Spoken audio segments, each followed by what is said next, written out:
Section 1.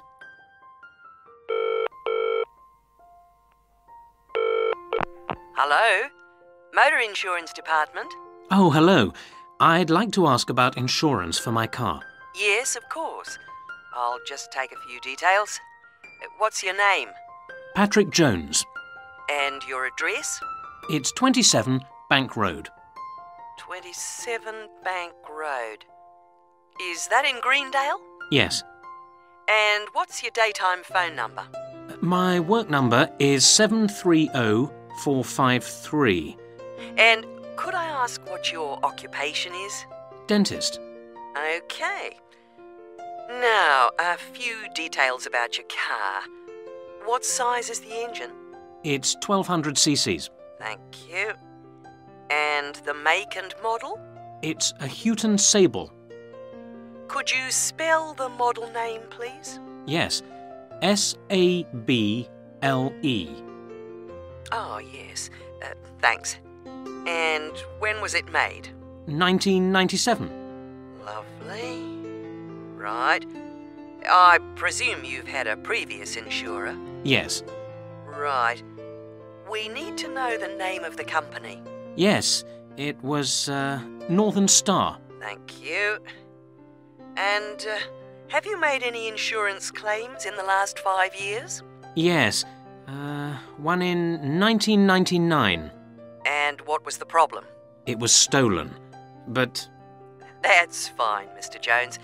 That's all we need to know at the moment. And will there be any other named drivers? just the one. And his name? Simon Painter.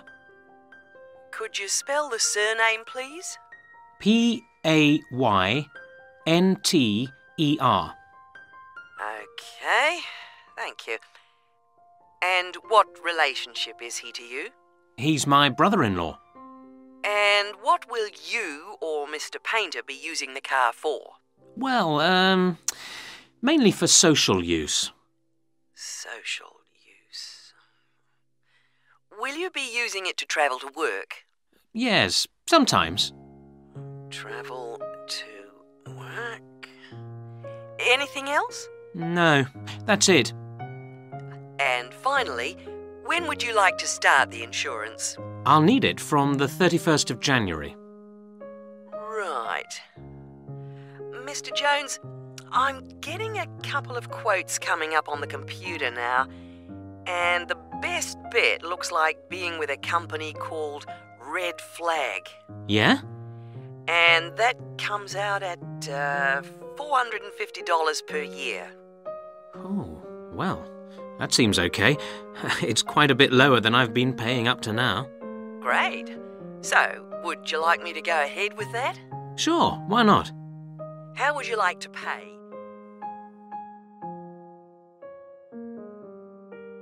Section 2. Thank you for calling the tourist line.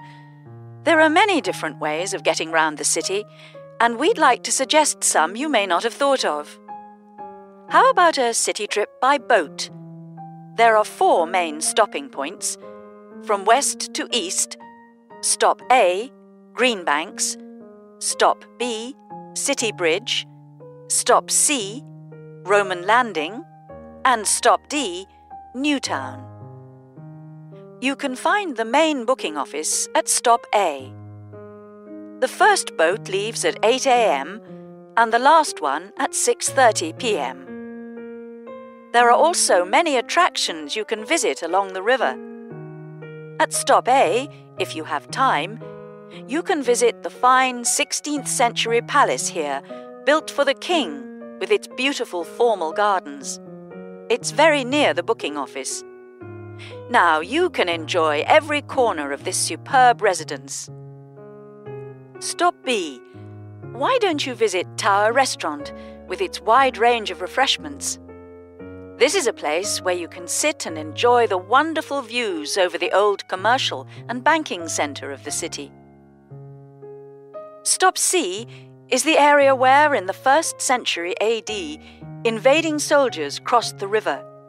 This was much shallower than it is now. That's why this area is called Roman Landing.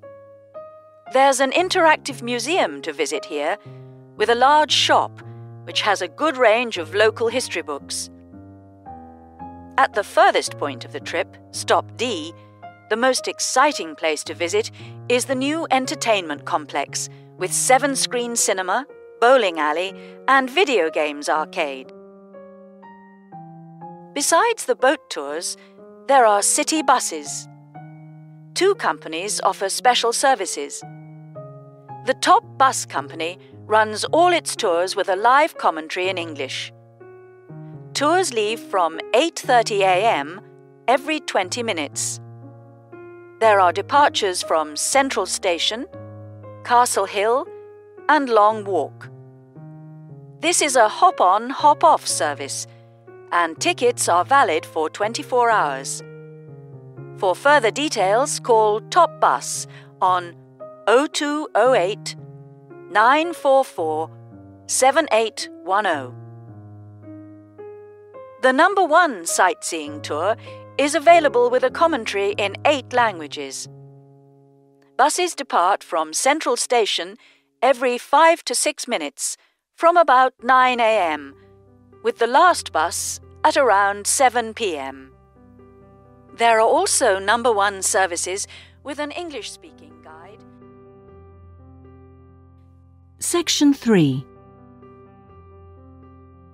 We're pleased to welcome Dr. Martin Merriweather of the Antarctic Centre in Christchurch, New Zealand, who has come along to talk to us today about the role of the centre and the Antarctic Treaty. Now, my first question is about the choice of location for the centre. Why Christchurch? Was it because of the climate? Well, actually, New Zealand is the second closest country to Antarctica, and Christchurch is often used on Antarctic expeditions. Right, so it's because of where we are, coupled with our historical role. So tell us, what is the main purpose of the centre? Oh, well, we have 2 complementary roles. One is as a scientific base for expeditions and research, and the other is as an information centre. Tell us something about the role as a scientific base. Well, we're able to provide information about what scientists should take with them to the South Pole. For example, the centre contains a clothing warehouse where expeditions are supplied with suitable clothing for the extreme conditions. I suppose you need a bit more than your normal winter coat. Yes, exactly. And then there's also the specialist library and mapping services. Right. And which countries are actually located at the centre? Well, the centre houses research programs for New Zealand, for the United States, as well as for Italy. There's even a US post office at the American Air Force Base here. Really? And what does the visitor centre offer? Well, since very few people will ever experience the Antarctic firsthand, the Visitors Centre aims to recreate the atmosphere of Antarctica. There's a mock campsite where you can see inside an Antarctic tent and imagine yourself sleeping there. And the centre also acts as a showcase for the unique international cooperation which exists in Antarctica today. What is it actually like at the South Pole? I know you've been there on a number of occasions. Yes, I have, and each time I'm struck by the awesome beauty of the place. It's magnificent, but you can really only visit it in the summer months. October to March? Yes, because it's completely dark for 4 months of the year. And, in addition, it has to be the coldest place on Earth. Colder than the North Pole? Why is that? Well, unlike the North Pole, which is actually a frozen sea, Antarctica is a landmass shaped like a dome, with the result that the winds blow down the slopes at speeds of up to 150 kilometres an hour. And that's what makes it so cold. Oh. And one other interesting thing is that Antarctica is the driest continent on Earth, surprisingly, and so you have to drink large amounts of water when you're there. How old is Antarctica? Oh, we're pretty sure it was part of a larger landmass, but it broke away from the rest of the continent 170 million years ago. How can you be certain of this? Because fossils and rocks have been discovered in Antarctica, which are the same as those found in places such as Africa and Australia. Amazing. To think that it was once attached to Africa. Now, let's just have a look at the Antarctic Treaty. How far back does the idea of an international treaty go? Well, as far back as the 19th century, when 11 nations organised an international event. When was that exactly? In 1870, and it was called the Polar Research Meeting. And then, not long after that, they organised something called the First International Polar Year. And that took place when exactly? Over 2 years, from 1882 to 1883. But it wasn't until the 1950s that the idea of an international treaty was proposed. And in 1959, the treaty was actually signed. What do you see as the main achievements of the treaty? Well, firstly, it means that the continent is reserved for peaceful use. That's Article 1, isn't it? Yes. That's important, since the territory belongs to everyone. Yes, but not as important as Article 5, which prohibits any nuclear explosions or waste disposal. Which is marvellous. Well, I'm afraid we're going to have to stop there because I'm afraid we've run out of time. Thanks for coming along today and telling us all about the centre and its work. Section 4. My topic is handedness. Whether in different sports it is better to be left or right-sided, or whether a more balanced approach is more successful. I'm left-handed myself, and I actually didn't see any relevance to my own life when I happened to start reading an article by a sports psychologist called Peter Matthews. He spent the first part of the article talking about handedness in music instead of sport, which I have to say almost put me off from reading further. But what I soon became struck by was the sheer volume of both observation and investigation he had done in many different sports, and I felt persuaded that what he had to say would be of real interest. I think Matthew's findings will be beneficial, not so much in helping sports people to work on their weaker side, but more that they can help them identify the most suitable strategies to use in a given game. Although most trainers know how important handedness is, at present they are rather reluctant to make use of the insights scientists like Matthews can give, which I think is rather short-sighted, because focusing on individual flexibility is only part of the story. Anyway, back to the article.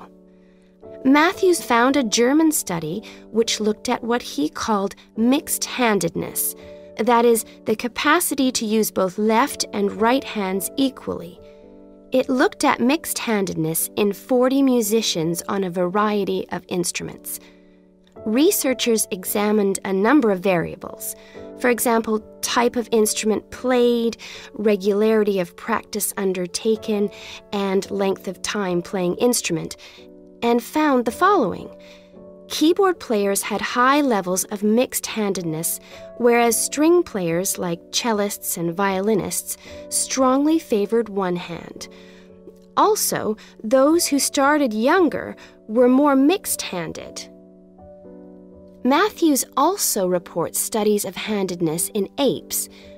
Apes get a large proportion of their food by fishing ants from anthills. The studies show that apes, like humans, show handedness, though for them right and left-handedness is about equal, whereas about 85% of humans are right-handed.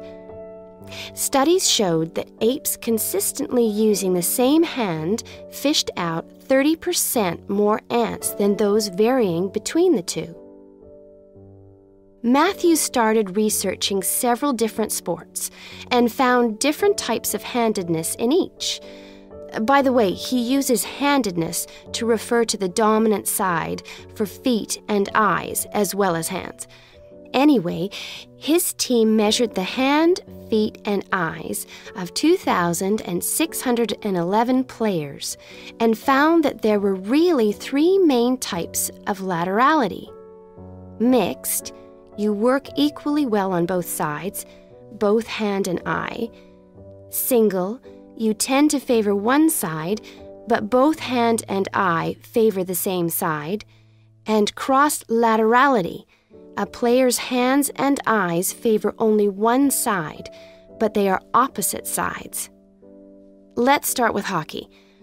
Matthews found that it was best to be mixed-handed. This is because a hockey stick must be deployed in two directions. It would be a drawback to have hand or eye favoring one side. An interesting finding is that mixed-handed hockey players were significantly more confident than their single-handed counterparts. Things are slightly different in racket sports like tennis.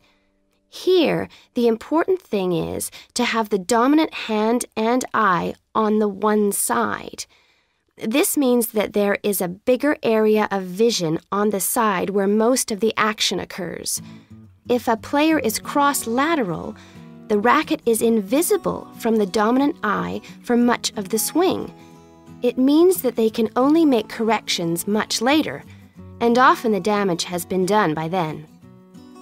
And moving to a rather different type of sport, which involves large but precise movements, gymnastics. It's been found that cross-hand-eye favoring is best. The predominant reason for this is because it aids balance, which is, of course, absolutely central to performance in this sport.